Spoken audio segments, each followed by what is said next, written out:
Fala meus amigos, todos são bem-vindos a mais um vídeo aqui nesse canal. Peço muito like de vocês, comenta e se inscreve. Hoje nós vamos reagir ao canal do Simples Fato. Ministro é pego na mentira, culpa a sociedade pelo roubo e é desmascarado por Van Hatten e Evair. Meus amigos, aqui é aquela palhaçada do roubo dos velhinhos lá da aposentadoria. Vamos lá, vamos assistir aqui porque Van Hatten lavou a alma e Evair também. Vossa Excelência sabia e nada fez, e a agência do INSS foi orientada sobre o que fazer, senhor. Questão de ordem, presidente. Isso aqui é Questão de ordem, presidente. Questão de ordem, presidente. Artigo 95. Olá e seja bem-vindo. Veja isso. O ministro da Previdência, Caso Lupi, não só atribuiu a culpa dos roubos de aposentados e pensionistas a Bolsonaro, mas também culpou a sociedade. No entanto, sua argumentação foi confrontada, desmentida e desmascarada pelo deputado Evair Vieira de Mello, com documentos que contradizem a narrativa do governo Lula. Além disso, o deputado Marcel Van Hatten expôs dados que igualmente contrariam as alegações do governo. Teve até alguns dos parlamentares que entraram em parafuso. Veja. Na verdade, nós temos uma sociedade que tem a vocação da esperteza. A lei de Gerson, grande lei de Campos, todo mundo quer levar vantagem em tudo. Coibir isso, a gente tenta, a gente luta, mas é mentira dizer-se que isso resolve. Engraçado que eles estão falando deles próprios mesmo, né? A gente vê, toda vez que o governo do PT passa, todo dia tem uma corrupção nova, tem um escândalo novo. Sempre tem alguém envolvido em alguma coisa, né? É brincadeira, velho. Revolta isso aí, mano. Resolve-se do estalar de dedo. Eu agi a tempo. Eu demiti um diretor que tinha inclusive sido superintendente no governo anterior. Demiti-lo em maio de 2024 pela letargia, pela demora, como foi falado aqui, que ele devia agir. Eu instalei e pedi para instalar e eu distribuir para os senhores todos aqui uma apuração através, e bem, vocês vão ver detalhes aqui, que vai bater, inclusive, gente que a gente tem relação, não pessoal, mas relação de conhecimento. O presidente Lula fez um único ato, me avisou no dia para eu me reunir com as equipes que já estavam começando a ação, no dia da ação, para eu me reunir com ministro da Justiça, ministro Lewandowski e a CGU, para eu tomar conhecimento das ações que estavam acontecendo nessa ação integrada do Brasil todo, para eu ter conhecimento já ação iniciada. E determinou-me que demitisse a presidência do INSS por questão de defender a própria instituição e a liberdade de se defender, num momento propício. Então essa é a verdade e eu não tenho o que temer quando eu falo a verdade.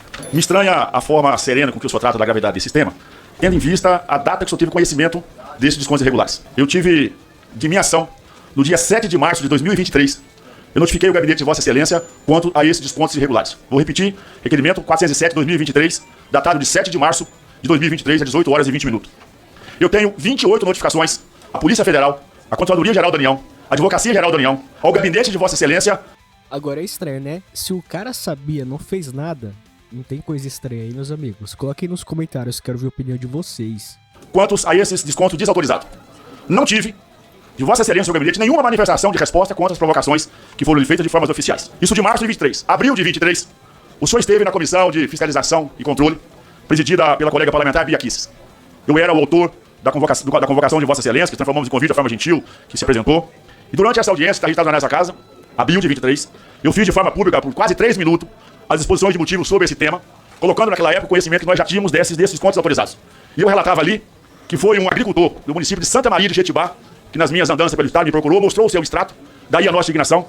E nessa audiência pública de abril de 2023, eu lhe fiz essa indagação. O senhor, infelizmente, na sua resposta, ignorou a minha pergunta, falou de diversos outros temas, mas não tratou daquilo que tinha lhe perguntado especificamente desse tema. Portanto, a imprensa que está presente, que tem tratado muito desse tema, eu tenho os requerimentos propostos. O ministro teve conhecimento de forma oficial, vou repetir, 7 de março de 2023. Portanto, essa história que o senhor ficou sabendo lá na reunião da diretora, lá no seu nome da pessoa, não procede. O senhor teve acesso à informação com antecedência, tanto aqui na Câmara, em audiência pública, quanto por documento. Essa informação que o senhor ficou sabendo há um ano atrás também não procede. Portanto, eu quero propor a Vossa Excelência para revisitar esses documentos e ver que nós cumprimos o papel de ser oposição aqui nessa comissão. E aquela convocação, por elegância, aceitei o convite. Mas, infelizmente, o senhor se omitiu a tratar desse tema. Portanto, algo aconteceu de estranho para o senhor tirar praticamente 12 meses do seu histórico, que o senhor teve acesso a informações e vou retratar. E nós já tratávamos naquela época, tem todos os documentos. Eu queria pedir que Vossa Excelência encerrasse, porque... Eu quero agregar o meu tempo de líder, por favor. Ok. Quero extensionar ao senhor o seguinte, que desde aquela época nós já alertávamos que era necessário fazer a suspensão imediata desses descontos e que pudesse fazer essas verificações. E foi a nossa ação que não foi o governo. A provocação da Polícia Federal foi por ação do nosso mandato, pela coordenação da oposição que exerceu esse pleito. Quanto à medida provisória, que tirou a autorização para que não se fizesse mais a verificação, lembrando que nas manifestações que antecedeu essa votação, a oposição ao governo Lula se manifestou o tempo todo e nós tivemos em plenário, contrário à tramitação daquela medida provisória, nós já alertávamos para os jabutis que tinham infiltrado naquela medida provisória. Infelizmente, nós tivemos, aritmeticamente, nós éramos minoria, fomos derrotados nas votações anteriores pela pressão do governo e a medida provisória foi votada, inclusive, de maneira simbólica. Isso, então, ou seja, tem conivência da base do governo que, tendo conhecimento do texto, porque é inadmissível votar algo que não se conhece, a oposição tinha conhecimento, orientou contra, não teve a oportunidade do voto, mas registrou o voto, mas o texto, com conivência do governo, suspendeu, então, esse procedimento regimental aqui da casa. Digo isso, senhor ministro, porque isso não é algo isolado. Isso não estou dizendo assim que o senhor recebeu dinheiro disso, que o senhor participou do roubo. De maneira alguma, eu não tenho nenhum elemento para caminhar nessa direção. Ao senhor, né, cabe explicar o crime de omissão, porque tinha informação. Ao senhor cabe explicar o crime de responsabilidade do cargo que o tem na condição de diretor-maior do Sistema Previdenciário Brasileiro, no cargo político indicado por seu presidente da República. Esse dinheiro, além de enriquecer pessoas inescrupulosas no país, sabe disso, mas quem conhece sabe que isso faz parte de uma pirâmide, de uma proteção política e ideológica desse país. É aquele vereador que foi eleito lá no Sindicato dos Trabalhadores Rurais, no interior do Espírito Santo, né, que usou esses recursos, que usa o sindicato para manter essa base política que ali... Meus amigos, esse negócio de sindicato tinha que acabar, cara. Tem mais sindicato do que... Você é doido, cara. Cada esquina tem um sindicato, é sindicato dali, sindicato de lá, sindicato fantasma, sindicato invisível. Todos recebem dinheiro, cara. Isso é um modo pra mim de lavar dinheiro. Porque, meu, não tem outra explicação, cara. Vai pro seu estadual, vai pra sua militância política e, naturalmente, chega à presidência da República. Quem conhece minimamente, né, Lenin e Stalin sabe como que eles trabalharam esses conceitos da organização social. O senhor, naturalmente, imagina que sabe quem que é Saul Alice, os alistianos dos tempos modernos, que tem essa pirâmide de inteligência, de ocupação, de espaço desses fóruns, para ali fazer uma militância política. E esse dinheiro, de forma criminosa, também foi um dinheiro importante para essas operações. Ao deputado Evair, rapidamente. As suas 28 notificações e a sua fala aqui na comissão é real, não estou dizendo que não é real. Só que eu estou falando de 7 milhões de contribuições. Essas 28 eu vou até verificar se já não foram tomadas, porque normalmente o que acontece? A ação é imediata. Você recebe a denúncia, encaminha para o competente, ouvidoria, ação da Polícia Federal, conforme for o caso, suspende se for um caso mais simples, quando é mais grave, vá para a Polícia Federal para ser investigado. Eu quero pedir a gentileza do senhor, que a falha nossa não lhe devolveram uma resposta, para o senhor me emitir de novo hoje aqui, a viu via cores, essas ações, essas 28 ações que o senhor falou, porque todo dia, o senhor há de convir que é o Brasil todo, 1 milhão de pedidos todo mês, chega alguma denúncia. Eu tenho que verificar se a do senhor não já foi verificada, eu não posso afirmar isso aqui. Eu leio aqui matéria do Globo, entrevista sua. Eu sabia o que estava acontecendo, diz Carlos Lupe sobre fraude no INSS investigado pela Polícia Federal. Ministro da Previdência diz que várias pessoas falaram sobre suspeitas nos convênios que possibilitaram descontos de aposentados, mas que era preciso levantar documentos antes de agir. Caro ministro, confesso que estou surpreso com sua presença hoje aqui. Em outros tempos, ainda que discorde frontalmente de Lula, nada tem a ver com ele, eu sei que Lula já teria resolvido o problema e Vossa Excelência não seria mais ministro. Ou o ministro sentado na sua cadeira teria, para poupar Lula de ser acusado de permitir um roubo tão grande e grotesco dos aposentados, teria pedido demissão, mas Vossa Excelência está aqui. Eu li uma carta de Cacai, advogado de 4 costados dos petistas, falando sobre as condições de Lula e de que ele não tem feito política como fazia antigamente. Creio que essa seja uma grande revelação. Não apenas pelo fato de Lula deixar colar. Ele nunca fez política certa. Ele sempre iludia e enganava o pessoal com mentiras. O que dava com a mão, tirava com a outra.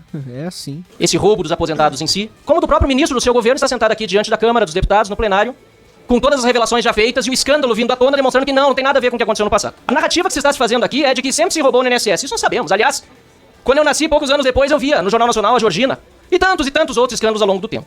Agora, esse gráfico, como nós temos aqui, saltando de 2022 de 700 milhões para 1 bilhão e 300 milhões de 2023 para 2.600 de desconto. Aí, meus amigos, você tem um pai, um avô, uma pessoa idosa que precisa de aposentadoria. A aposentadoria não tá sendo por causa desses roubos aí, ó. Eles estão enrolando pra liberar aposentadoria porque não tem dinheiro, mano, pra pagar pro pessoal. Então eles ficam enrolando, segurando até a última. Aí você tem que entrar com a ação.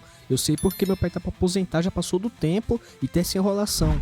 A gente sabe agora porque eles não liberam aposentadoria assim. O cara tendo um direito tudo confirmado, tudo certinho ali. Só o... Entendeu? Só liberar ali e eles não liberam. Agora a gente sabe por que tá essa enrolação aí, ó. Descontos não autorizados em grande parte, porque aqui certamente tem descontos também autorizados. Isso não existiu nunca antes na história desse país.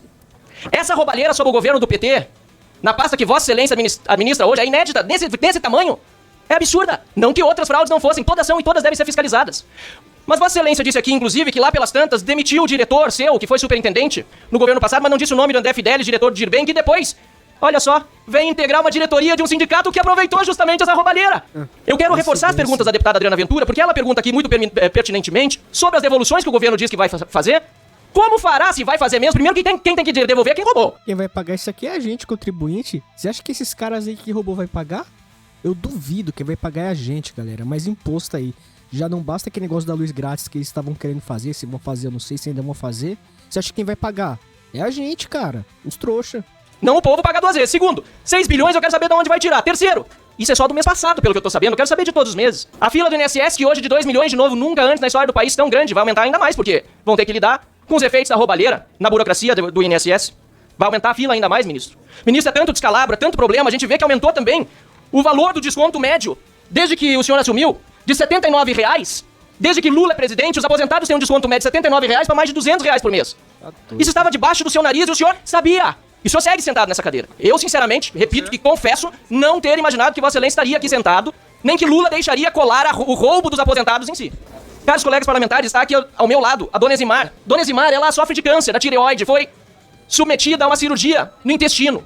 Ela, senhor ministro Carlos Lupe, foi à agência do INSS quando soube que estava sendo roubada para informar, se o senhor me permite, que R$ 77,86 estavam sendo tirados do seu benefício.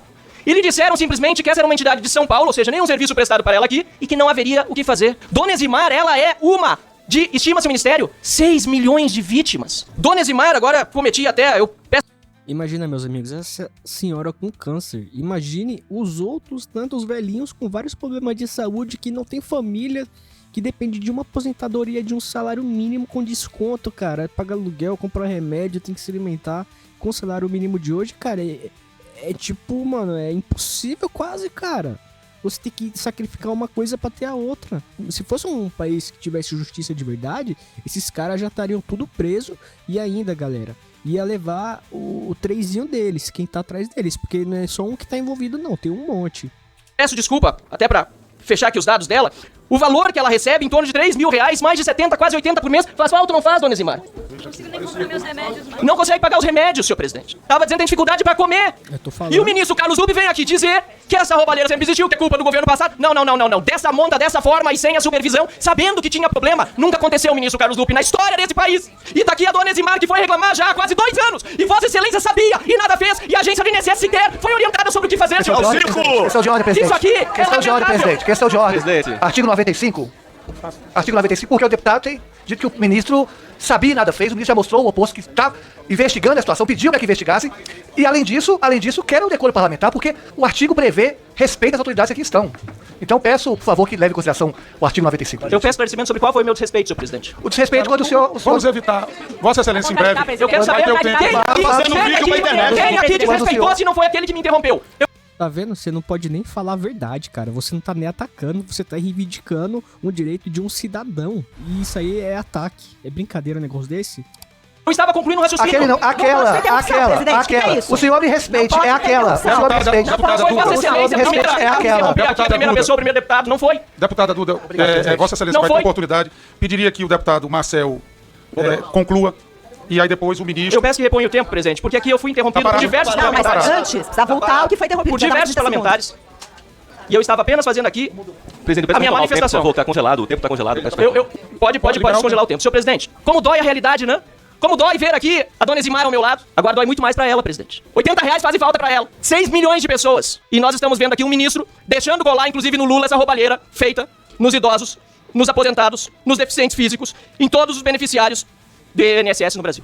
Nós tomamos providência, o Novo, inclusive, fez um projeto de lei e pedimos apoio de todos, inclusive do governo, para que seja pautada a urgência e aprovemos novamente de 1 em 1 ano a revisão. A biometria, que o sindicato do irmão do Lula não precisou cumprir, queria saber por quê. Por que o sindicato do irmão do Lula não precisou cumprir a biometria? Aliás, porque o chefe da Polícia Federal, já cobrei o ministro Lewandowski, foi, enquanto em sigilo estava a investigação, para a imprensa ligeiro dizer que o sindicato do irmão do Lula não estava sob investigação. Pois bem, entramos hoje também no TCU pedindo auditoria, porque o sindicato do irmão do Lula também está envolvido. Então, senhor presidente, aqui não tem mais nada a pedir nem a perguntar. A única coisa que poderia acontecer se esse país fosse sério é a demissão ou o pedido de demissão do ministro Carlos Lupe, do governo Lula. A esquerda, como de costume, parece ser especialista em atribuir a culpa a terceiros quando um escândalo em seu governo vem à tona. Isso é pra vocês verem, a culpa nunca é do PT, nunca é deles, sempre é do outro, sempre é do outro. Eles nunca assumem a roubalheira dele, os erros deles, e sempre gostam de jogar próximo, né? Jogar pro governo passado. Mas a população não é besta não, a população sabe de quem é o erro, tá? Galera, tá vendo esse vídeo que acabou de aparecer? Recomendo muito que vocês assistam, deixa aquele like, comenta, se inscreve, até a próxima, fui!